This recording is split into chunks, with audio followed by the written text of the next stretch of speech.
Sejarah Seribu Dolok. Legenda si Girsang yang mengalahkan 1.000 musuh. Ada seorang pemburu yang datang dari tanah Pakpak yang mengejar seekor rusa yang berhasil disumpitnya. Pemburu hebat ini bernama si Girsang bersama seekor anjingnya dan peralatan berburunya. Dia berjalan ke arah timur mengejar buruannya hingga sampai ke daerah si Piso-Piso. Sesampainya di sana pemburu dan anjingnya kehilangan jejak.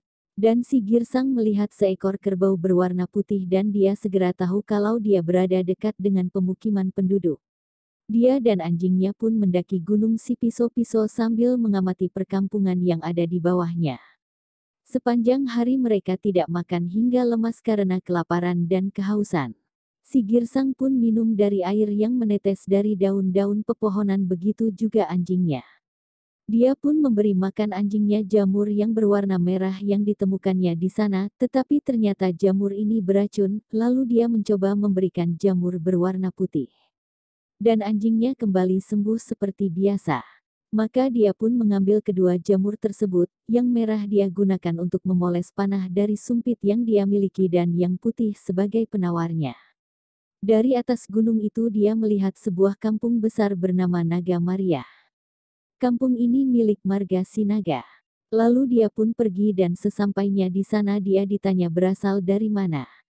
Lalu si Girsang pun menjawab, saya si Girsang dari marga Purba yang berasal dari Pakpak Lehu, dekat Sidikalang. Saya tersesat di hutan saat berburu. Lalu penduduk pun menyambutnya dengan ramah dan diizinkan tinggal di kampung itu.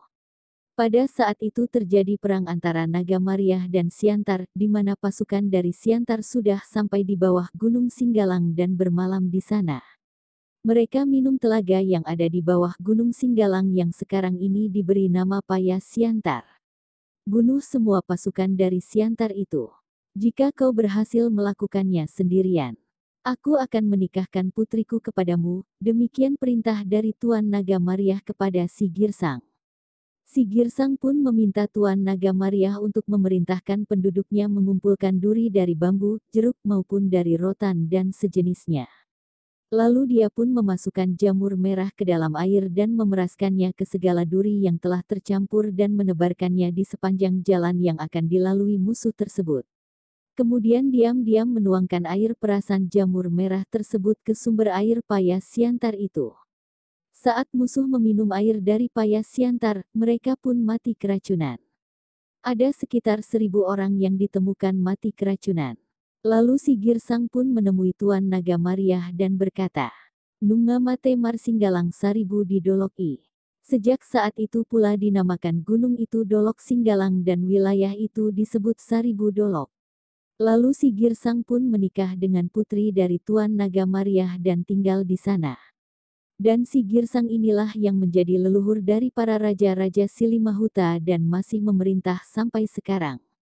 Sumber bacaan. 1. Delhi Quran edisi tanggal 16 Januari tahun 1936. 2. Foto pasukan Belanda di Seribu Dolok sekitar tahun 1948. Gahet Nanel. 3. Foto, Tuan Padiraja Girsang, Raja Kerajaan Silimahuta terakhir yang meninggal saat Revolusi Sosial tahun 1946.